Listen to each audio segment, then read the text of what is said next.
Evangelho de Mateus, capítulo de número 5, versículo 1, está escrito: Ao ver as multidões, Jesus subiu ao monte, ele se assentou e os seus discípulos se aproximaram dele. Então ele passou a ensiná-los.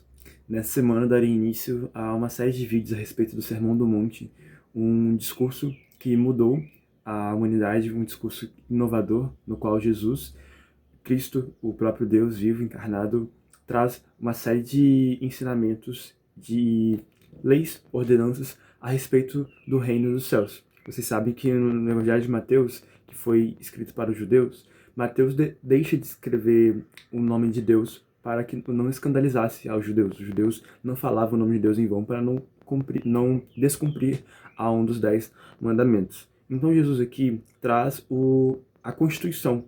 Se a Bíblia, os Evangelhos são ao relato da vida de Jesus, então o Sermão do Monte é a Constituição, é as leis, as cláusulas pétreas do reino dos céus, daquilo que Deus deseja para aqueles que vão entrar no seu reino. Então nós iniciamos essa leitura vendo sobre Jesus subir ao monte ao ver as multidões. Isso nos remete também àquilo que Moisés faz. Vocês sabem que Moisés é levantado por Deus para tirar o povo do Egito, e parece que Mateus faz um contraste também entre Jesus e Moisés. Assim como Moisés faz 5 discursos, ele tem 5 livros, também Mateus decide separar 5 grandes discursos de Jesus em seu evangelho. E esse é o primeiro discurso, o Sermão do Monte. Então, assim como Moisés sobe ao Monte do Sinai para ter os 10 mandamentos, também Jesus sobe ao monte e nos traz o seu Sermão do Monte, as suas bem-aventuranças.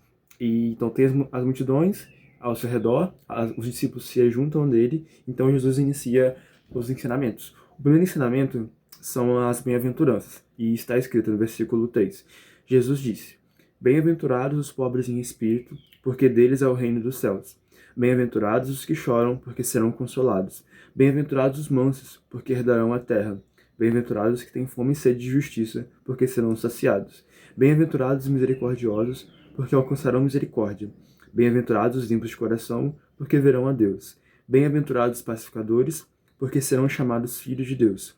Bem-aventurados os perseguidos, por causa da justiça, porque deles é o reino dos céus. Bem-aventurados são vocês, quando por minha causa os insultarem e os perseguirem, e mentindo, disserem todo mal contra vocês. Alegrem-se e exultem, porque é grande a sua recompensa nos céus, pois assim perseguiram os profetas que viveram antes de vocês.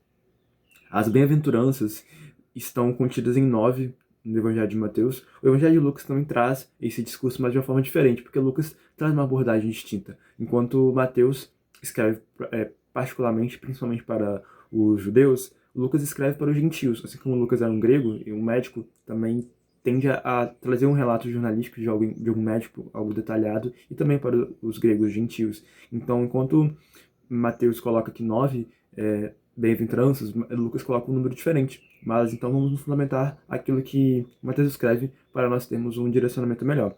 Então existem 9 bem-aventuranças. 9 também é um número bíblico com uma grande relevância, tem a ver com a frutificação. São 9 bem-aventuranças, o apóstolo Paulo coloca 9 características do fruto do Espírito, então tem a ver com fruto, com frutificação. Então quando nós temos uma vida com Deus, uma vida que reflete a sua imagem, nós somos, como o pregador Lu coloca em sua canção, nós somos como uma árvore de bons frutos. Nós tendemos a frutificar para a glória de Deus, assim como Jesus coloca também em seu sermão, em sua oração sacerdotal, em João 15. Nós produzimos muito fruto quando nós estamos conectados à videira verdadeira. Então, o primeiro fruto que nós precisamos colocar, que nós precisamos produzir ao nos conectarmos a Cristo, é o ser pobre em espírito. Jesus inicia o seu sermão mais importante falando sobre a pobreza. A pobreza que certamente não é a pobreza material, a pobreza financeira, certamente não. Na verdade, é ser humilde, é ser capaz de reconhecer que em si mesmo você não é capaz de fazer muita coisa. Bem-aventurado aqui, esses 9 termos que se repetem, significa no original o termo Makarios, em grego. O Novo Testamento foi escrito em grego, ao passo que foi falado em aramaico certamente, mas foi escrito em grego, que era a língua corrente da época. Então Jesus inicia aqui falando, o evangelista Mateus escreve como Makarios, significa mais do que feliz, bem-aventurados. A primeira promessa, a primeira característica de alguém que é mais do que feliz, que é bem-aventurado para o reino dos céus, é alguém que é pobre. Enquanto o padrão do mundo, a riqueza, a felicidade, a prosperidade está alicerçado como algo bem-aventurado, Jesus vai no extremo oposto, que é trazer a pobreza. Bem-aventurado os pobres em espírito. Isso também em hebraico significa anaver ruá. São aquelas pessoas que têm o seu espírito pobre, o seu espírito humilde. Assim como o trigo, Jesus também traz a parábola do trigo e do joio, o trigo se curva frente ao vento, ao passo que o joio não se curva porque ele não traz nenhum fruto. Também os pobres em espírito, aqueles que são humildes, aqueles que são nascidos de novo para o reino, então são capazes de perceber que em si mesmos eles precisam se curvar perante Deus, precisam se prostrar, precisam reverenciar ao Senhor, porque eles são pobres, eles precisam ter essa pobreza espiritual. Da mesma forma que Jesus escreve, fala, na verdade, que é mais fácil um rico entrar no reino, um camelo entrar no fundo da agulha do que um rico entrar no reino dos céus. Também aqui a pobreza tem a ver com a confiança. O rico tende a confiar em suas riquezas, mas o pobre confia no Deus que traz os recursos que vão suprir as suas necessidades. Por isso que a primeira bem-aventurança que Jesus ensina é a pobreza. Não a pobreza financeira necessariamente, mas a pobreza de confiar no Deus que vai suprir as necessidades. A pobreza em espírito. Ser alguém que está sensível, está disposto a receber as riquezas espirituais em Cristo Jesus que nós temos acesso. A segunda bem-aventurança que Jesus nos ensina é o choro. Bem-aventurados que choram, porque serão consolados. Isso, mais uma vez, é algo contraditório. Mais do que feliz é aquele que chora, porque vai ser consolado. Quando nós, então, primeiramente, percebemos em nós que nós somos pobres em espírito, que nós não temos nada, que nós precisamos recorrer ao Deus que vai saciar nossas necessidades, então nós choramos, nós sofremos, nós pranteamos, nós rasgamos nosso coração para que nós possamos nos aproximar do Deus que vai nos consolar. Aqui, Deus não promete uma anestesia, como eu aprendo com o Dr. Jonatas Meleônio. Na verdade, Deus não promete nos embriagar, nos entorpecer das dores. Na verdade, Ele promete nos estar conosco até a consumação dos séculos. Mas nessa presença, Ele não vai tirar a dor no sentido de evitar com que nós sintamos a dor, vai tirar nossos sinapses neurais para evitar que nós sintamos, como se fosse uma anestesia. Na verdade, Deus vai estar presente conosco a partir do Espírito Santo, nos consolando, enxugando toda lágrima. Então nós vamos sofrer tribulações, Jesus nos ensina, mas nós seremos consolados. Essa é a maior certeza.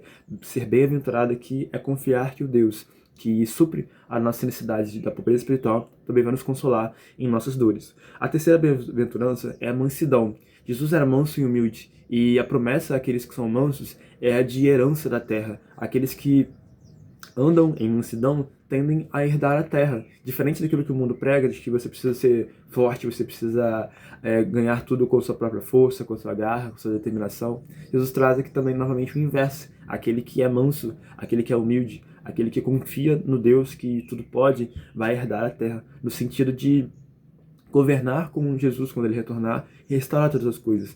De confiar mais uma vez. A confiança é uma passagem chave, é uma característica chave naqueles que são nascidos de novo e cumprem as constituições, os decretos que fazem parte da Constituição do Reino dos Céus.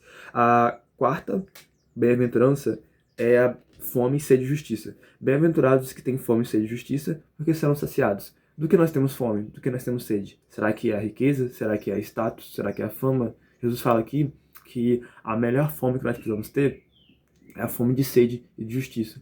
Em um mundo no qual tantas coisas difíceis acontecem com as pessoas boas, é necessário que nós busquemos a justiça, é necessário que nós busquemos as coisas certas, é necessário nós não estarmos bem, não estarmos saciados com a ordem das coisas aqui, porque nada está bem aqui. Na verdade, só vai ficar bem quando Jesus restaurar todas as coisas. E aqui, a bem-aventurança tem a ver com isso também, em esperar no Senhor, esperar quando Ele vai cumprir todas as coisas. Isso também é uma característica de alguém que é bem-aventurado, alguém que é pobre em espírito, alguém que chora, alguém que é manso, que não quer fazer as coisas com a sua própria força, mas na verdade alguém que tem fome e sede de justiça, porque é alguém que vai saber que a sua fome no lugar certo, que a sua necessidade, o seu anseio pela justiça vai ser saciado. Essa é a melhor fome que nós podemos ter, a fome e a sede de justiça.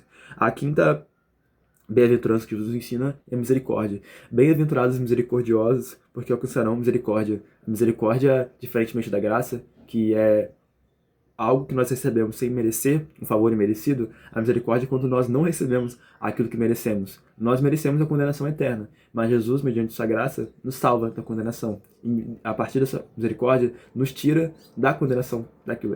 Jesus, com a graça, nos dá a vida eterna e com a misericórdia, ele não nos pune com a punição que nós deveríamos ter. Então, a misericórdia é uma característica daquele que reconhece a misericórdia com que Deus trata as pessoas que são salvas, as pessoas que amam a Ele, e também decide ser misericordioso, porque da mesma forma com aquela parábola do credor incompassivo, em que aquele que é perdoado precisa também perdoar os outros, porque ele reconhece a misericórdia que Deus trata com ele, nós também precisamos agir com misericórdia, agir com graça, assim como Deus também age com amor àqueles que recebem o amor que Deus tem para eles e expressam também isso em atitudes de misericórdia.